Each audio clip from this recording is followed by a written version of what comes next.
Bonjour, ravi de vous retrouver pour cette question issue de l'ESCP 2004, à l'époque où l'ESCP avait sa propre épreuve, utilisant les nombres complexes. Alors, qu'est-ce qu'on nous dit? Question 7a, donc on est en haut de la deuxième page, si je me souviens bien. Pour tout réel x et pour tous entiers naturels non nuls p et n, on nous demande de calculer la somme pour k allant de 0 à n-1 des e 2i p pi, facteur de x plus k sur n, et en déduire que la somme des cosinus de p pi, etc. égale. Donc on voit bien, c'est un bon exemple d'utilisation des nombres complexes. En tant que tel, c'est pas super intéressant les nombres complexes, mais ça nous permet au final d'établir une formule où il n'y a plus de nombre complexe qui va concerner une somme de cosinus, et c'est souvent comme ça qu'on rencontre les nombres complexes comme un outil pour transformer des quantités réelles et leur donner une nouvelle écriture. Alors, allons-y, on nous parle de calculer donc la somme pour k allant de 0 à n-1 des e 2i p pi x plus k sur n. Alors ça fait beaucoup de monde, mais si on regarde bien là-dedans, tout ne dépend pas de k. Tout ce paquet-là, il est constant entre guillemets par rapport à k. D'accord? Donc on pourrait éventuellement vouloir le sortir, le mettre en facteur. Alors sauf qu'attention, on a un plus. Donc qu'est-ce qu'on peut faire? On peut se demander à quoi ressemble le terme qui est à l'intérieur en développant. C'est e 2i p pi x plus 2i p pi k sur n. Et avec les propriétés de l'exponentielle complexe, eh bien on sait que e de ia plus ib, eh bien, d'une part, c'est E de IA plus B, mais c'est ce qu'on avait au départ, mais c'est surtout E de IA fois E de IB. Et donc, on va pouvoir, comme ça, transformer ce produit, cet exponentiel, en produit de deux exponentiels complexes, sachant qu'il y a un des deux termes qui ne dépendra pas de K. Donc on pourra le sortir de la somme et le mettre en facteur. Reste maintenant donc à s'interroger sur comment est-ce qu'on va calculer la somme des E2i p pi k sur n, sachant qu'on somme par rapport à k. Et donc là, eh bien, il faut bien regarder et se demander comment est-ce qu'on peut écrire le terme à l'intérieur. Eh bien le terme à l'intérieur, on peut l'écrire E de 2i p pi sur n, le tout à la puissance k, puisque les propriétés de l'exposant avec la notation d'exponentielle complexe sont les mêmes que les propriétés de la fonction exponentielle classique, on va dire. Et donc, on peut l'écrire cette forme-là. Et c'est quoi l'intérêt? C'est comme on somme par rapport à k, on va pouvoir utiliser les résultats sur les sommes géométriques et donc transformer cette quantité. Voilà, c'est comme ça qu'on va procéder. Question, alors telle quelle, pas très classique, mais dans le principe, en tout cas, utiliser, sommer des nombres complexes, aller chercher une suite géométrique pour en déduire ensuite une formule sur les réels, c'est du grand classique. Donc ça, c'est vraiment à maîtriser parfaitement. Alors allons-y. On n'a qu'à fixer les quantificateurs pour éviter les problèmes dans la suite, soit x dans R et P et N, deux entiers naturels non nuls, donc on les place dans N étoiles au carré, et on va regarder la quantité de plus près. Alors on n'a pas la réponse, mais on a la question suivante qui peut nous aider évidemment à valider ce qu'on va trouver. 2i p pi facteur de x plus k sur n. Donc l'idée c'est de réécrire ça en développant, donc e 2i p pi x fois e de 2i p pi k sur n. On peut sortir ce qui ne dépend pas de k, donc c'est un produit, attention à ne pas faire de bêtises. Et donc derrière, on a la somme de 0 à n-1, et donc l'idée c'est de l'écrire sous la forme 2i p pi sur n, le tout à la puissance k. Donc ça c'est une ruse relativement classique, que vous avez sûrement déjà croisée, il ne faut absolument pas l'oublier. Et là on reconnaît une somme géométrique. Alors techniquement c'est une somme géométrique de suite complexe, une suite géométrique complexe. Là à l'époque où je vous parle, en 2017, les suites complexes ne sont pas notre programme, mais la formule sur les sommes géométriques complexes, elle reste la même que pour les sommes géométriques réelles, et donc eh bien, on peut remplacer cette quantité par, vous connaissez la formule, 1 moins q puissance n sur 1 moins q. Alors attention, il faut faire attention au fait que q soit égal à 1 ou pas. D'ailleurs, il y a une accolade dans la suite, donc on se doute qu'il y a deux cas. Or, si q appartient à c, donc c'est ça qu'on pourrait discuter comme résultat, eh bien la somme des qk pour k allant de 0 à n-1 est égale, première formule, 1 moins q puissance n sur 1 moins q, ça c'est valable si q est différent de 1, et elle est égale à n si q est égal à 1. Si vous regardez le résultat là-haut, là il y a un n en facteur du cosinus, donc c'était un petit peu rassurant. Bon, l'autre vaut 0, je ne sais pas si ça c'est rassurant. Voilà, donc en fait, ça correspond au résultat sur les sommes géométriques, mais avec Q complexe. Alors on pourrait redémontrer ce résultat, hein, soit par récurrence, soit en multipliant la somme qui est à gauche par 1 moins Q, et ça ferait apparaître ce qu'on appelle une somme télescopique. Donc vous pouvez essayer de redémontrer ce résultat.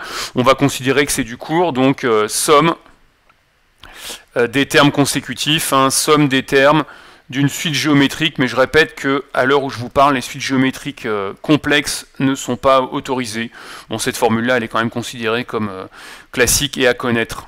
On va préciser complexe, histoire de faire un petit clin d'œil au correcteur. Enfin, je vous suggère de ne pas forcément vous lancer dans les clins d'œil. Alors, est-ce qu'ici la raison peut être égale à 1 ? Il faut regarder quelle est la raison quelle est la valeur de Q. Hein. La valeur de Q, c'est ce que j'entoure là en bleu. Est-ce que ça peut être égal à 1 ? Oui, si on est en E2IP, E4IP, etc. Et d'ailleurs, l'énoncé vous dit, pour la suite, si P est multiple de N, c'est exactement ce qui va se passer, parce que si P est multiple de N, le P sur N va être un entier, et donc on sera en 2IP, 4IP, 6IP, quelque chose qui vaut 1. Et donc on sera dans le cas où la somme va valoir petit n. Ok ? Donc deux cas se présentent alors. Hein. Excusez-moi, je fais des bêtises. Hop. Qu'est-ce qui s'est passé? Alors, d'où, enfin or plutôt que d'où, parce que c'est une petite pause qu'on fait. Or, alors, si P est multiple de n, alors il y a des notations savantes pour dire ça, mais je vais le dire en français comme dans l'énoncé. Si P est multiple de n, eh bien le E 2i Pp sur n, il va être égal à 1. Donc c'est ce qu'on pourrait appeler Q. Hein. Et donc ça c'est le premier cas, je vais peut-être le marquer ici par une petite étoile. Et donc la somme qu'on avait là, la somme de 0 à n-1 des E 2i Pp sur n à la puissance k, elle va être égale du coup au nombre de termes n. Et donc la quantité qu'on me demandait, on va pouvoir conclure dans ce premier cas, si P est multiple de n, on peut affirmer que la somme demandée, alors l'énoncé aurait pu lui donner un nom, la somme demandée, la somme des E 2i Pp x plus k sur n, est égale, alors si on retourne voir ce qu'on avait tout à l'heure, on avait un E de 2i p pi x, donc lui il va rester en facteur, ça fera n fois E de 2i p pi x. Ce qui, si on anticipe sur la suite, est assez rassurant. Bon, je ne vais pas mettre les quantificateurs pour gagner du temps, mais là il faudrait mettre en fait pour tout x et pour tout couple n et p. Voilà le premier cas. Et ensuite on a le deuxième cas. Sinon, qu'est-ce qui va se passer? Eh bien, la somme de 0 à n-1 des E, je pourrais mettre Q, hein, puissance K pour me simplifier la vie, parce que j'ai choisi de l'appeler Q. Cette somme-là, du coup, elle est égale à 1 moins la raison, donc E 2i Pp sur n, le tout à la puissance n, sur 1 moins cette raison, qui ne vaut pas 1. De toute façon, quand vous divisez VI à ne pas diviser par 1, et en fait, bien ça va faire 0, puisque ça fait en fait 1 moins E de 2i Pp sur 1 moins E de 2i Pp sur n. Et donc, bien la quantité qui est ici, là, elle vaut 1. Exactement comme ce qui se passait tout à l'heure quand P là-haut était multiple de n, on se retrouvait avec un exponentiel qui en fait valait 1. Si je suis allé trop vite, vous regardez tranquillement avec les cosinus et les sinus, mais ça il faut être capable de le reconnaître directement. Et donc c'est égal à 0 finalement. Alors je vais continuer au même endroit, hop, je ne vais pas recopier la formule, hein. Pourquoi je suis en bleu, excusez-moi, hop. Et donc c'est égal à 0, puisque E de 2i Pp est égal à 1. Et après on multiplie par n, mais donc ça ne change rien. Donc finalement, conclusion de ce cas-là, hein, si P n'est pas multiple de n, si P n'est pas multiple de n, eh bien la quantité qui nous était demandée, la somme de 0 à n-1 des E 2i pp facteur de x plus, qu'est-ce que j'ai fait, 2i pp x, il y a un x en trop là, pardon, E 2i pp fois x plus k sur n, eh bien elle se trouve être égale à 0. Et comme d'habitude, j'encadre fièrement mon résultat. Alors ensuite, on vous dit de déduire la valeur d'une somme. Alors il faut voir le lien qu'il y a entre les deux. Il n'y a plus de nombre complexe, mais il y a un cosinus. Eh bien, il y a sans doute un lien entre les deux qu'on peut évidemment chercher à établir. Quel est le lien entre les deux? L'énoncé nous parle de cosinus de pp fois x plus k sur n, et juste au-dessus, on oublie la somme pour l'instant, on avait E 2i pp x plus k sur n. Donc l'exposant est exactement le même, au i près, et bien en fait ça si vous le décomposez, c'est justement le cosinus que l'énoncé vous a demandé, plus i fois le sinus. Donc en fait le cosinus qu'on nous demande de sommer, c'est la partie réelle de l'exponentielle. Et comme on nous demande la somme des cosinus, eh bien on va sommer les parties réelles. Et comme on a la propriété que la partie réelle d'une somme, c'est la même chose que la somme des parties réelles, on va pouvoir exploiter le résultat précédent. Allons-y, méthode aussi relativement classique, c'est souvent comme ça qu'on utilise les nombres complexes. Hein. Donc suite du raisonnement, deuxième question. Deuxième partie de la question. Donc, je vais directement remettre des quantificateurs, allez.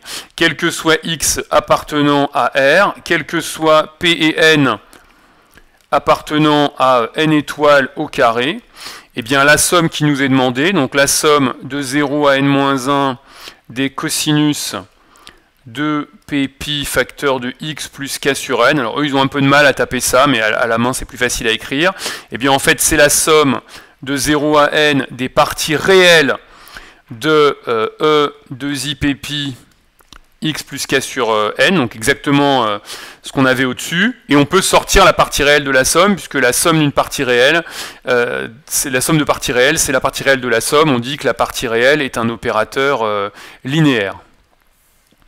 Et donc c'est égal à la partie réelle de la somme de 0 à n-1 des E 2i pp x plus k sur n. Et donc d'après la question précédente, eh bien, il y aura deux cas.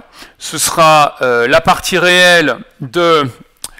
qu'est-ce qu'on avait trouvé? On avait trouvé E 2i p pi x de mémoire fois n, où il y avait un n en facteur, si p est multiple de n et 0 sinon.